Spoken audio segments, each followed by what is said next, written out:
Assalamualaikum warahmatullahi wabarakatuh. Since Valorant tengah viral sekarang, saya nak tumpang dia punya populariti untuk dapatkan lebih banyak viewers dekat channel YouTube Mona Lisa ni. Saya decide untuk buat PC budget bagi siapa-siapa yang nak main Valorant dengan cun orang kata. So, tips utama bila kita nak buat gaming PC ataupun untuk beli laptop, kita kena tengok minimum requirement untuk game ataupun software yang kita nak main. Untuk Valorant ni, dia dah tulis dekat website dia, untuk minimum requirement RAM 4GB, dia punya processor mesti pakai Intel Core 2 Duo i8400 and graphic card just pakai Intel HD 4000. And yang dia recommend kepada kita ialah Intel Core i3 4150 dan juga Nvidia GT 730.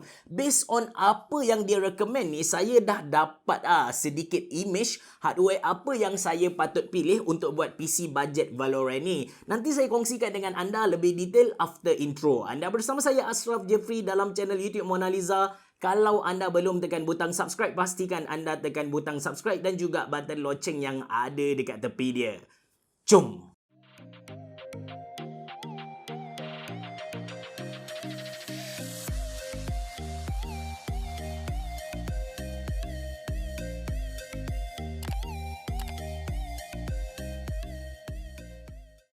Video ini disponsor oleh Invasion Malaysia. Kalau anda sedang cari casing gaming budget yang datang dengan 4 biji ARGB fan, anda boleh beli Invasion H8. Of course, casing ni datang dengan tempered glass untuk kita show off hardware dalaman kita. Lepas tu, kita boleh mount 3 biji SSD 2.5 inci, letak satu hard disk 3.5 inci, ada PSU cover di tepi dia terbuka untuk kita show off lagi kita punya PSU. Dia punya I/O connection lengkap, ada USB 3.0 dan juga USB 2.0.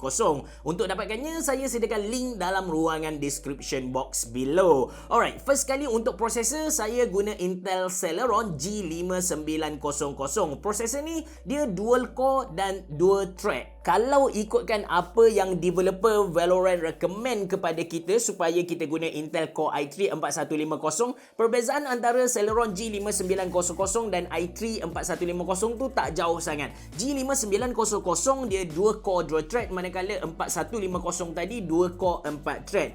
Dia punya performance tak jauh beza disebabkan generasi yang berbeza. 4150 dia adalah generasi yang keempat, Intel Core i3 4150 generasi yang keempat, manakala Celeron G5900 adalah generasi ke-10. So makin kita cakap makin latest, makin tinggilah performance dia walaupun Intel Celeron. Tapi kalau kita pi ambil yang 4th gen punya Celeron, macam contoh G1850, kita guna memang out lah. Then motherboard, saya guna yang basic juga, iaitu Biostar H410MH. Untuk pilih motherboard ni, kita kena pastikan yang soket motherboard tally dengan pin processor. Kita boleh check benda ni dekat kotak processor. Dekat kotak tu dia ada tulis LGA berapa. So itu menandakan berapa pin dia ada. Macam Celeron G5900 ni, dia ada tulis LGA 1200.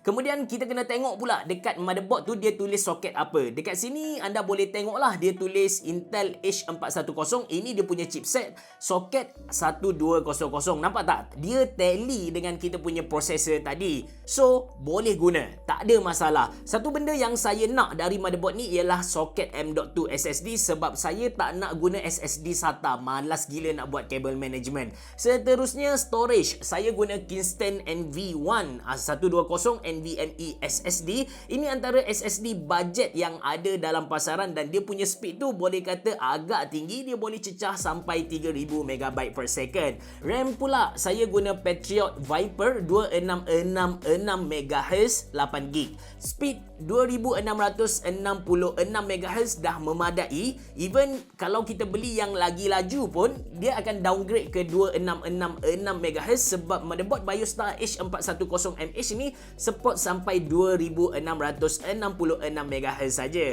Benda ni pun ada ditulis dekat motherboard. Alright, untuk CPU cooler atau kipas prosesor, saya just guna Intel stock cooler ataupun kipas yang diberikan secara percuma bila kita beli prosesor. Untuk prosesor murah, dia memang ada bagi kepada kita, tak kisahlah Intel ataupun AMD. Tapi untuk prosesor yang kita cakap yang power gila, normally kita kena beli asing. Untuk graphic card, saya pilih Palit GT1030. Ini antara graphic card bajet yang ada dalam pasaran sekarang. RAM dia 2GB. Okey, ada yang tanya saya, adakah makin besar RAM makin bagus performance untuk graphic card tu?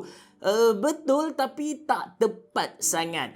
Memang tak dinafikan chipset yang power dia mampu tampung RAM yang bersaiz besar. Tapi kalau kita bandingkan antara dua graphic card yang mempunyai saiz RAM yang sama, last kali kita kena rujuk kepada chipset tu. Katakan kita bandingkan GTX 1050 Ti yang mempunyai 4GB RAM dengan GTX 1650 Super yang mempunyai 4GB RAM. Ketika ni kita kena tengok chipset mana yang lagi power. Of course, cara yang paling bagus ialah kita Google lah. Katakan kita ni tak pandai English, kita tak tahu apa yang kita baca dekat Google tu, senang saja kita pergi dekat grup PC Gaming Community Malaysia. Dekat situ kita tanya soalan antara chipset A dengan chipset B, yang mana lagi power. Katakan lepas 1 jam anda tanya, tak ada orang reply, anda kena guna trik ni, yang mana anda tukar profil anda ke perempuan, tukar nama anda kepada perempuan, dan anda tanya soalan yang sama. Dalam masa 1 minit, saya guarantee kepada anda akan ada 100 orang reply tanda tanya anda tadilah, soalan anda tadilah. Nampak tak? Magic dekat grup PC Gaming Community Malaysia ni. Dan power supply, saya pakai yang tak ada sijil but trusted by saya sendirilah, iaitu Imperial 600 watt. So far dekat Mona Lisa, bila jual power supply ni, dia punya return rate tu tak tinggi. Memang ada rosak, tapi kalau compare dengan brand A, dia lagi bagus lah. Kalau anda tak yakin dengan power supply ni, anda boleh tukar ke brand yang lagi established. Macam contoh FSP, harga dia dalam RM189 Malaysia. Last kali casing, yang mana casing ni of course saya guna yang diberi oleh sponsor kita kali ni, iaitu Invasion H8. Spesifikasi dia saya dah cerita tadi kepada anda. Cuma ini hasil akhir pemasangan PC bajet Valorant. Valorant. Biasa saya sebut Valorant, tapi tadi sebelum saya record video ni, saya Google pronunciation dia cakap Valorant. In term of outlook, dia memang bergantung kepada casing tu sendirilah. Macam Invasion H8 ni, saya kategorikan dia dalam casing yang cantik. Bahagian depan dia tu, kalau anda tengok dia punya bahagian dia cakap dia punya corak tu jenis mesh. Lawa lah sebenarnya. Dan casing ni bagi saya lengkap. Dia dah datang dengan 4 biji fan ARGB yang bersaiz 120mm.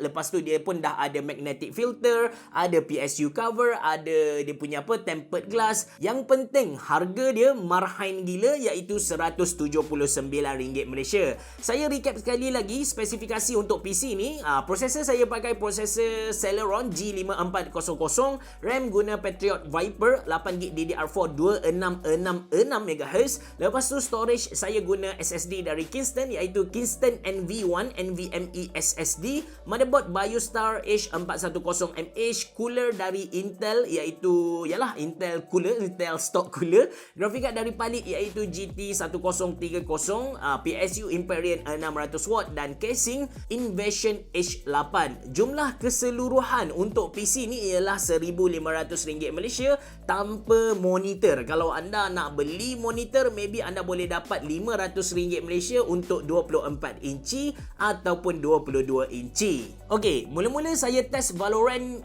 dengan high setting. Semua detail-detail ni saya on. Average FPS yang saya dapat sekitar 48, which is kalau tengok on paper tu memang okay. But bila saya main, gaming experience tu tak best, sebab banyak kali juga FPS drop ke level yang teruk. Saya tahu saya noob, memang saya tahu yang kalau main saya akan terus mati, tapi ini memang kita cakap teruk gila. Dekat dia punya belah kanan atas tu, dia bagi tahu yang FPS FPS dah drop lah, FPS tak okay sangat. So saya rendahkan setting ke mid, which is saya yakin yang Celeron G5900 dan GT1030 boleh carry Valorant dengan baik.